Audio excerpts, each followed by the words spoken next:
sun so warmly shines. Tonight we find the Clampetts in their cabin in the pines. The weather is so cold, hot coffee freezes in the cup. And when the chickens lay their eggs, they lay 'em standing up.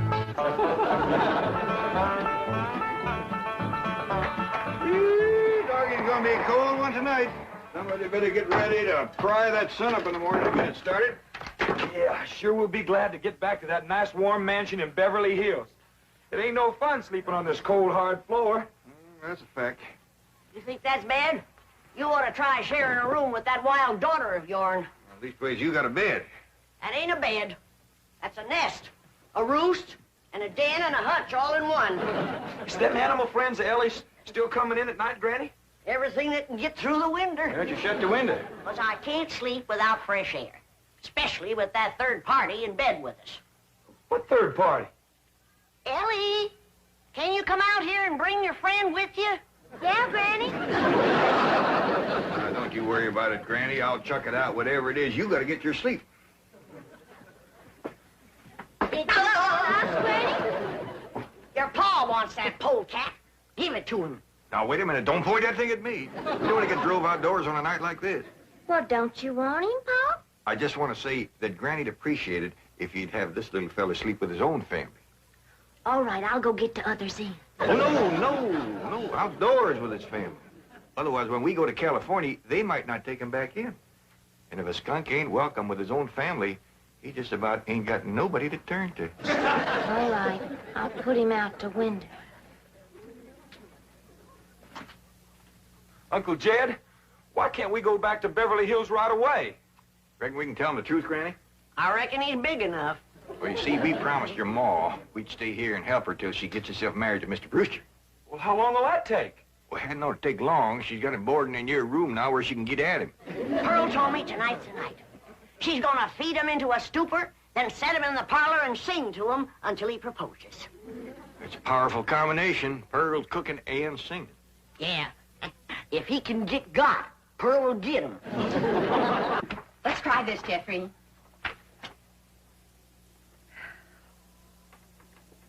Oh, promise me that someday you and I will take our love together to some sky where we can be alone and faith renewed.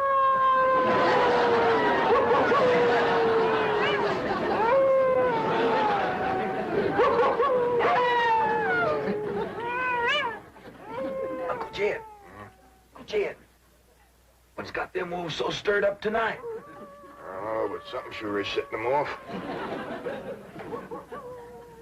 Hey, Lane, sleep a wink. Go to the right, Granny. Go to the left, Granny. Them wolves keeping you awake too, Granny? Hey, sure is. Howling goes right through you. It ain't their hollering that's getting me. They're snoring. Look for yourself. Ellie's got two of them under the bed. Granny, we gotta get that girl back to Beverly Hills. She's going right back to being a wild cougar. What y'all all doing out here? Try to keep warm. Sure it's cold in there without you, Granny. Mind if I join you? I reckon so, if you don't mind a little human company for a change. Uncle Jed, we just gotta get ourselves back to Beverly Hills. We will, Jethro, as soon as your ma gets proper hitched to Mr. Brewster. Bless you. Oh, Pearl, give it all you got tonight. Oh, we's all gonna be down with pneumonia. Home joys divine, home joys so pure, love ever faithful, and love ever sure. Ah, that was a wonderful concert. You both are unusually talented. Thank you. Yes, indeed. That means a lot coming from you. Naturally, folks around here brag on us. In fact, they think we ought to go on a concert tour. Oh, really? Oh, yes. My neighbors is always after me to sing out of town. Well, I can understand that. Mr. Brewster, do you really like music and singing? Well, I used to. I mean, I used to sing a lot myself in college musicals, amateur theatricals. Was you on the stage, Mr. Brewster? Oh, yes. After college, I did quite a bit of little theater work, summer stock. Matter of fact, there was a time when I seriously considered the stage as my career. Ma, Mr. Brewster's an actor. Well, not any longer. My father had other ideas. He insisted I get into the oil business. Mr. Brewster, did you ever do anything from The Bard of Avon? That's Shakespeare. Oh, I just love him. Well, as a matter of fact, I once played the lead in Romeo and Juliet. Which one was you? I was Romeo. In my youth, I was considered quite a leading man type. And there were those who thought I had rather a handsome profile. Well, you still got it. And I'll bet you can act to beat the band. Oh, come on. Take off a part for her. Something from Shakespeare. Sit down, Jeffrey. Well, I doubt if I can remember anything. Oh, please, Mr. Brewster. Well, perhaps I can recall something from the balcony scene. Let's see now. How does it go? But soft, what light through yonder window breaks? It is the east, and Juliet is the sun. Arise, fair sun, and kill the envious moon, who is already sick and pale with grief, that thou, her maid, art far more fair than she. Go to bed, Jeffrey. I think I'll turn in. Please, do some more of them love speeches from Shakespeare. Well, my throat is a little sore. I think I'd better gargle a little warm salt water and go to bed. Well, I can take care of you. That's another one of my specialties. Nursing the sick. Well, it might be the flu bug, and you wouldn't want to catch it. Good night. If his flu bug is as hard to catch as he is, I got nothing to worry about. Jed, have you ever known it to be so cold? Never have, Jethro. This ain't cold. Your blood is thinned out from living in California. You say this ain't cold, Granny? Look who else is huddled up to the fire. Ellie and her wolves.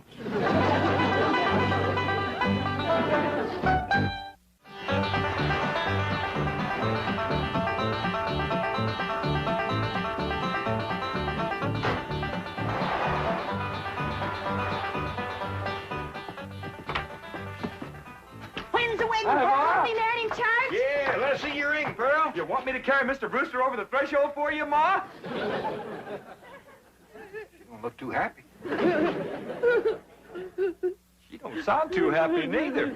Oh, all women folk cry when they're about to get married. I didn't get him. Oh. Did you try your best, Pearl? Oh, Granny, I throwed the book at him. Cooking, sewing, singing. I even nursed him through the flu. Got him well in 5 minutes. But he didn't propose. Jed, you go out there and do your duty to your female cousin. Ask that city fella what he'd rather get, married or buried. Now, Granny, I don't hold with getting folks married unless it's willing. Pearl's got enough willing for both of them. And you going to make a liar out of my bones? Yeah, I'll have a talk with Mr. Brewster. Where'd he go, Pearl? He said he was going to park the car on the warm side of the cabin. But he must have run off. After him, everybody. We'll head him off at the pass and shoot him down like a dog. Now, you hold on. You ain't shooting nobody down. Just simmer down. Why, he didn't run off at all. Except we'll need you, Ellie, to get him back in here. How come? Looks like a couple of your friends are sizing him up for breakfast.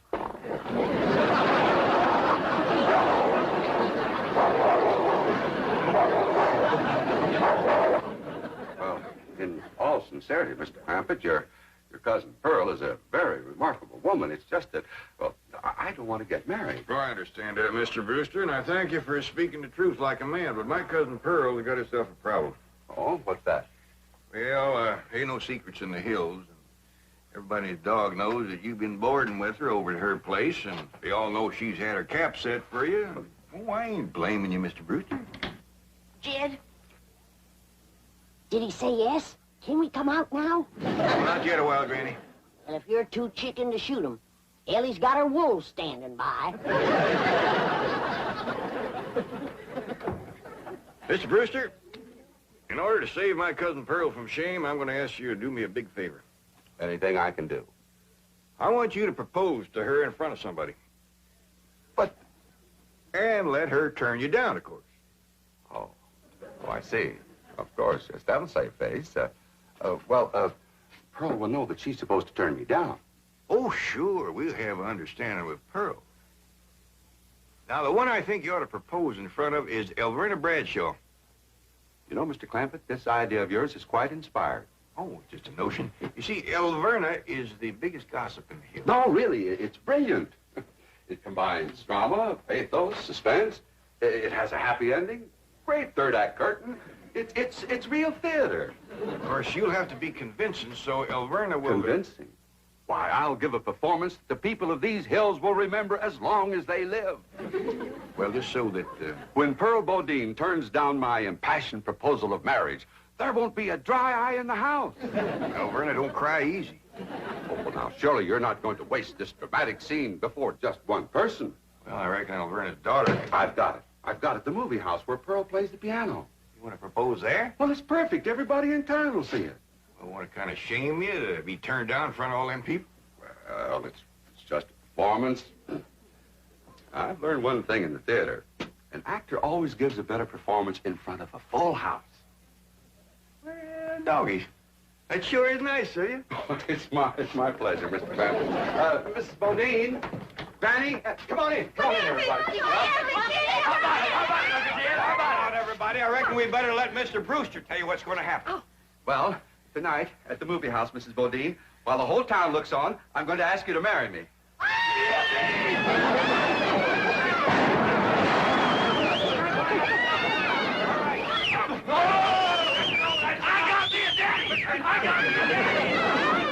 It's called for a whopping big snort. Now, will y'all quieten down, everybody, until you hear the rest of the story. Now, Pearl, when Mr. Brewster asks you to marry him, you're going to say no. Not unless I'm as drunk as you are.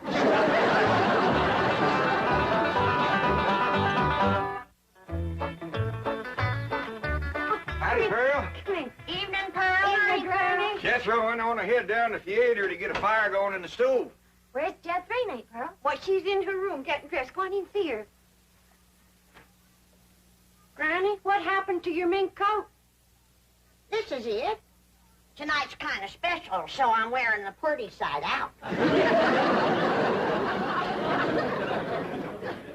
You sure got your pretty side out tonight, Pearl? Oh, I tell you, Jed, I'm as nervous as if I was going to get a real honest-to-goodness proposal.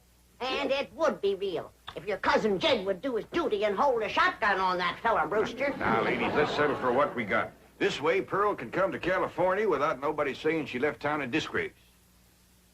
Good evening. Good evening. You two got it figured out what you want to say?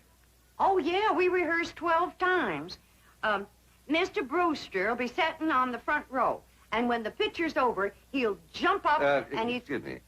I've been thinking about that. I believe it would be more effective if I made an entrance. Entrance? Yes, I'll come down the aisle. Oh, all right. And then Mr. Brewster's going to say, Mrs. Bodine, don't go to California with your cousin Jed. Stay here and be my wife. I've been thinking about that, too.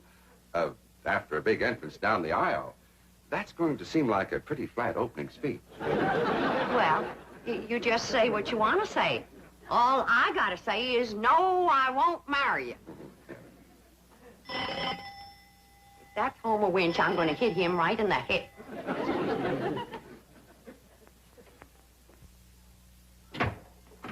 Evening, Pearl. Berna Bradshaw, what are you doing here? Well, you and me being such close friends, I just thought I'd offer to play Piany for you at the theater tonight.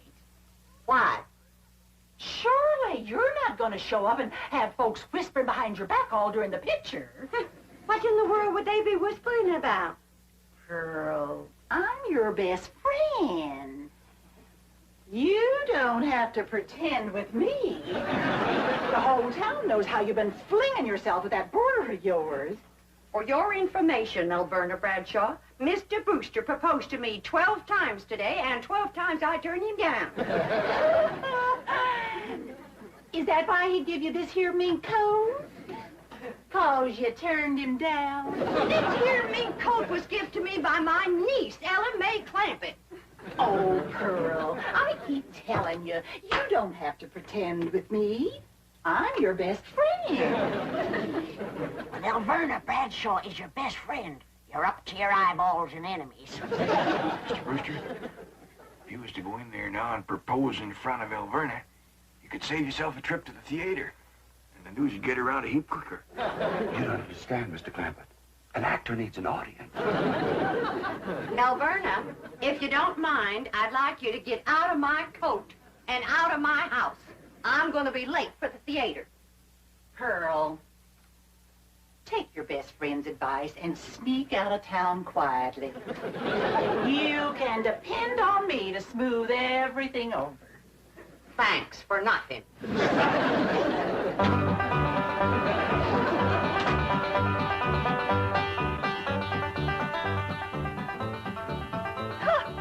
Farewell performance is right. I reckon she'll sneak out of town in a hurry if she ain't already snuck. Mind you, Pearl's my best friend, and I ain't one to talk, but...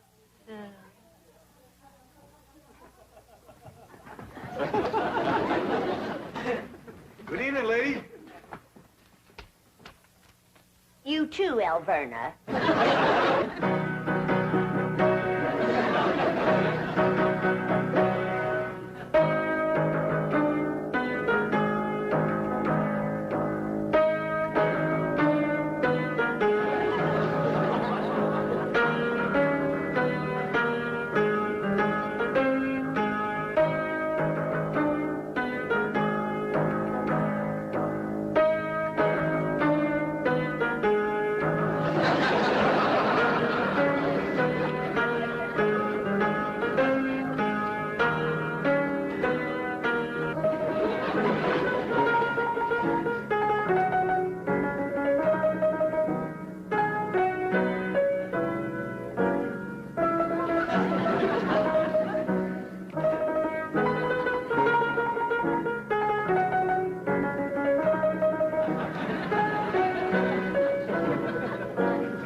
Mrs. Bodine, I just saw that poster out front.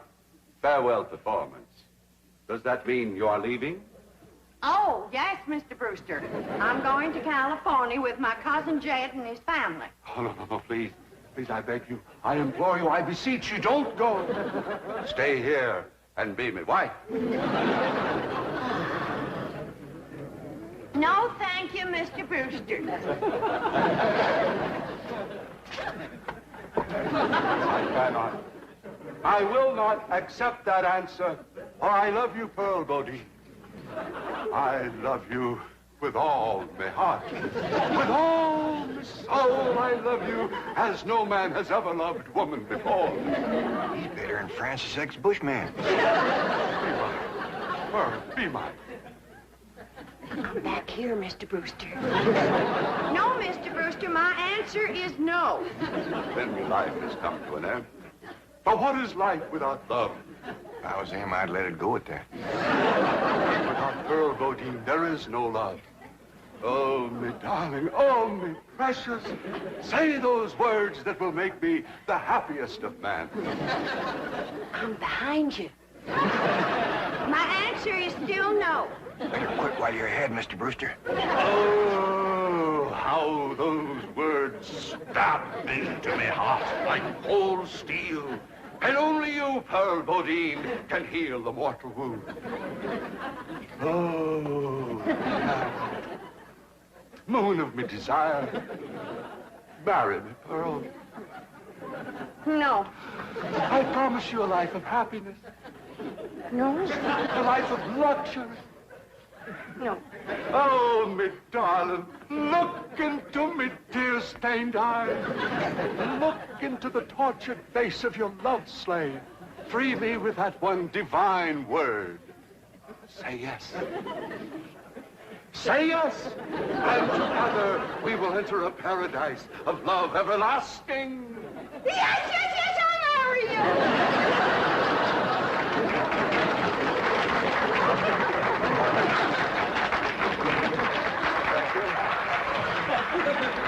Thank you very much.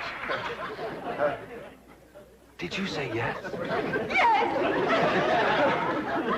I haven't said yes. I was ready myself.